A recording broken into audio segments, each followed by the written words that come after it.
It's 1968. Record labels controlled everything: the music, the money, the careers of every artist. Then, a former wrestler walks into Atlantic Records with an unknown band and makes demands that shocked everyone. The contract they walked out with changed their lives and shattered the entire music industry. This is the story of how one piece of paper shifted the balance of power forever. The unlikely negotiator. In 1968, Peter Grant walked into Atlantic Records' office ready to change the music industry. At 6 feet 5 inches and 300 pounds, the former wrestler turned manager cut an intimidating figure among the polished executives. His background wasn't in music or business. It was in the rough-and-tumble world of professional wrestling and concert security. Grant's philosophy was simple but revolutionary. Artists should control their destiny. While other managers played by the rules, Grant saw himself as a protector of artists' interests. When he began representing an unknown band called Led Zeppelin, he was convinced of their future value. As Grant prepared to present his demands, tension filled the room. Then he dropped the bomb: a $143,000 advance and a 7.33% royalty rate, far above the industry standard of 2 to 3%. The executives were stunned. These weren't just demands. They were a declaration of war on the entire system. Word of Grant's audacious move spread through the industry like wildfire. The question on everyone's mind: would Atlantic Records cave to these unprecedented demands, or would this former wrestler's gamble end in defeat? But what happened next would stun everyone. Atlantic's gamble. In 1968, Atlantic Records faced a pivotal decision that would reshape the music industry. Peter Grant's demands for Led Zeppelin's contract were unprecedented: an advance of $143,000 and a 7.33% royalty rate, far exceeding industry norms at the time. Atlantic's executives were divided. Some feared accepting such terms would undermine their negotiating power with other artists and pose a significant financial risk. Others, including founder Ahmet Ertegun, saw potential in Jimmy Page's reputation and the band's raw talent showcased in their demo tapes. The decision weighed heavily on Atlantic.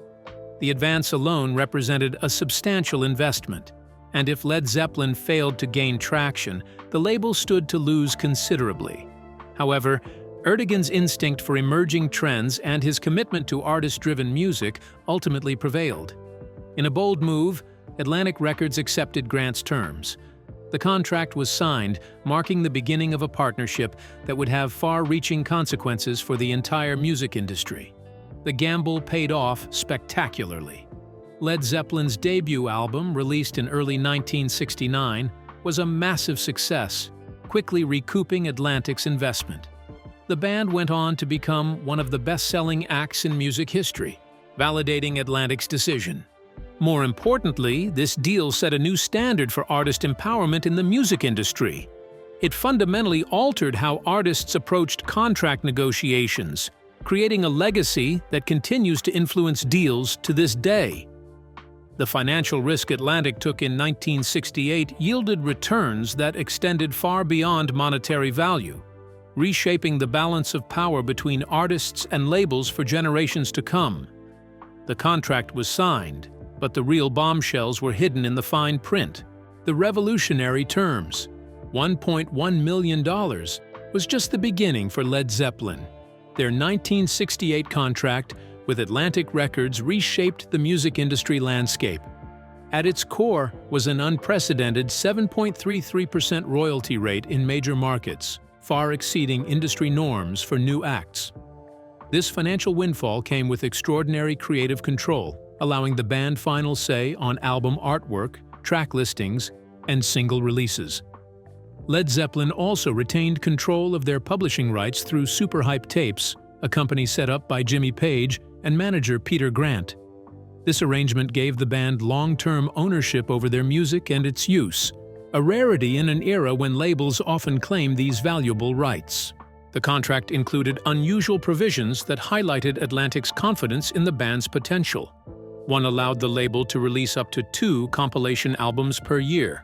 However, the most controversial aspect? was the Jimmy Page clause, which gave Page the power to replace any band member while retaining the Led Zeppelin name.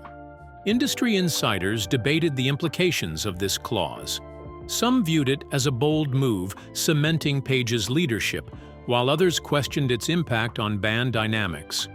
The contract also included a morality clause, reflecting the tension between artistic freedom and commercial considerations in the late 1960s. Led Zeppelin's groundbreaking deal set new standards for artist empowerment. Its impact on royalty rates, creative control, and publishing rights challenged long-standing practices, paving the way for future artists to demand better terms. The ripple effects of this single document would be felt for decades, forever altering the relationship between bands and labels in the music industry. Grant's success wasn't just luck. He had a secret weapon from his past that would change everything: the wrestling connection. In 1968, record executives discovered that wrestling tactics could revolutionize music industry negotiations. Peter Grant brought psychological warfare into the boardroom, treating each meeting like a high-stakes match. Grant's negotiation style was pure wrestling psychology. He'd start with an impossible demand, watch his opponents react, then slowly wear them down. Like a wrestler working the crowd, he knew exactly when to push and when to ease back. His signature move was the walk-away bluff, standing up mid-negotiation and heading for the door. Executives, used to artists begging for deals, didn't know how to handle someone willing to leave millions on the table. This power move repeatedly forced them to chase after him with better offers. During one legendary Atlantic Records meeting, Grant sensed weakness in the executive's resolve over royalty rates. Instead of compromising, he calmly announced Led Zeppelin would sign with another label. The room fell silent. Within minutes, Atlantic caved to his demands, a psychological submission hold that would have made any wrestling promoter proud. Music historian Dave Lewis noted, Grant turned contract negotiations into performance art. His theatrical approach to business deals changed the power dynamics forever, proving that sometimes the best business strategy was making your opponent tap out. The live performance revolution. Led Zeppelin's groundbreaking record deal was just the beginning of their industry-shaking moves. Peter Grant, their manager, set his sights on revolutionizing the live music industry next.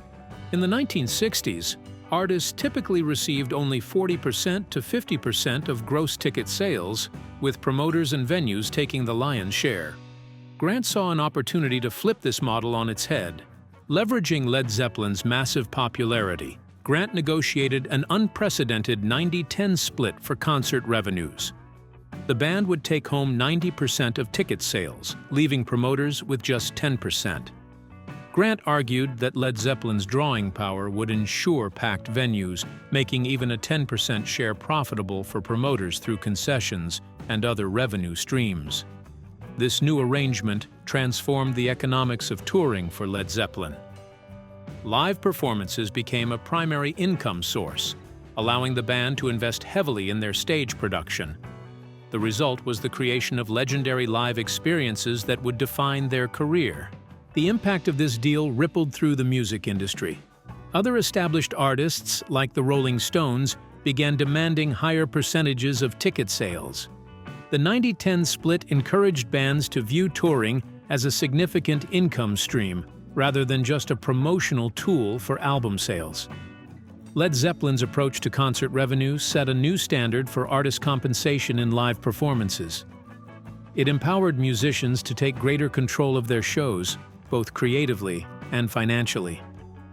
This shift in perspective reshaped the entire music industry, as live performances became increasingly crucial to artists' careers and financial success.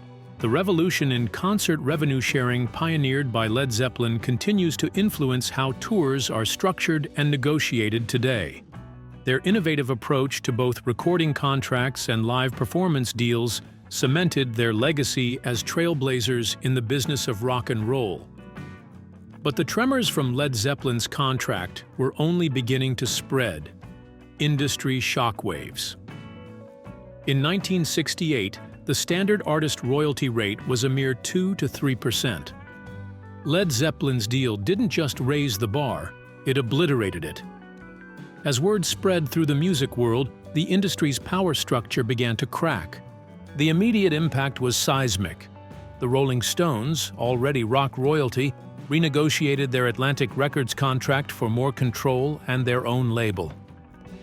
David Bowie followed suit in 1971, demanding similar terms and creative freedom.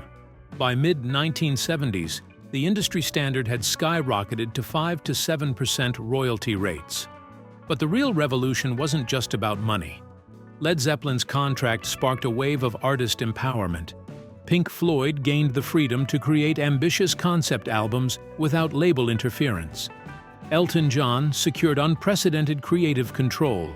New artists entering the industry suddenly had leverage to demand better terms from day one. Record companies faced a choice: adapt or lose their biggest stars. The old model of tight control was crumbling. Labels began offering better terms across the board, recognizing that the balance of power had shifted permanently. Fast forward to today, and the aftershocks of that 1968 contract are still being felt. Modern legacy. Today's artists continue to follow Dire Straits' blueprint for outsmarting the system. When Taylor Swift announced she would re-record her entire catalog to regain control of her masters in 2019, she was using the same strategy, turning industry rules against themselves. Like Dire Straits using MTV's hunger for innovation to air their critique, Swift used her fans' loyalty and streaming platforms' algorithms to make her re-recordings more valuable than the originals. Her Taylor's Version albums consistently outperformed the originals, with Red Taylor's Version debuting at #1 and breaking Spotify's single-day streaming record. The tools have evolved, but the strategy remains the same. Lil Nas X turned industry controversy into streaming gold with Old Town Road, deliberately playing into Billboard's genre classifications to generate debate. When Billboard removed the song from the country charts, he leveraged the controversy to create a Billy Ray Cyrus remix, effectively forcing the industry to acknowledge him.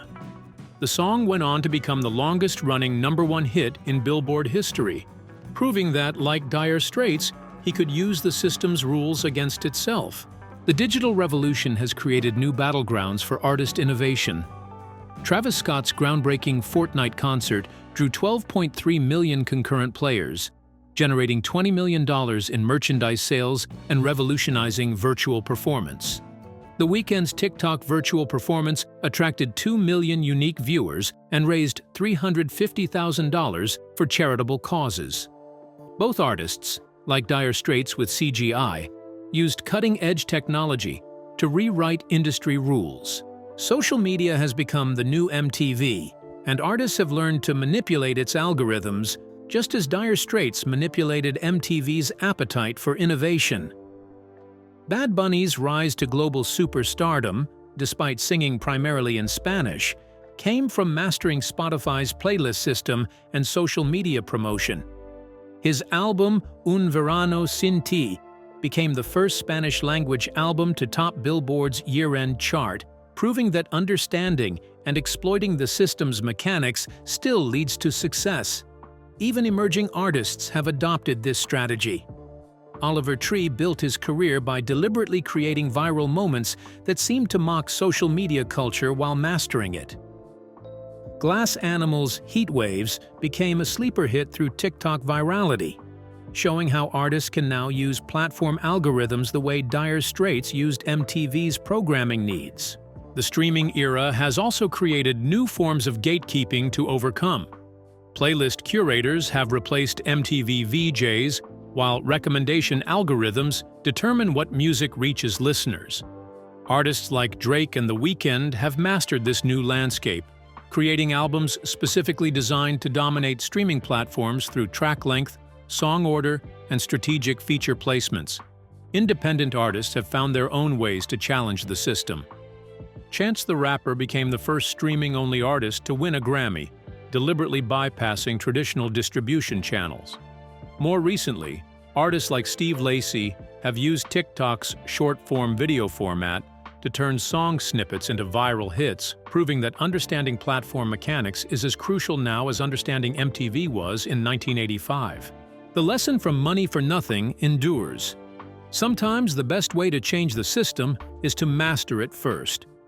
Whether it's MTV in 1985 or TikTok in 2024, success often comes to those who can turn the industry's own machinery to their advantage. As streaming platforms, social media, and artificial intelligence continue to reshape the music industry, artists who understand how to work within the system while pushing its boundaries continue to find success, just as Dire Straits did nearly 4 decades ago. A single contract in 1968 rewrote the rules of the music industry. Led Zeppelin and Peter Grant's bold gamble didn't just change one band's fortune, it shifted the balance of power forever. Today, every time an artist demands control of their work or negotiates a groundbreaking deal, they're standing on the shoulders of 4 young musicians and their wrestler-turned-manager who dared to challenge the system.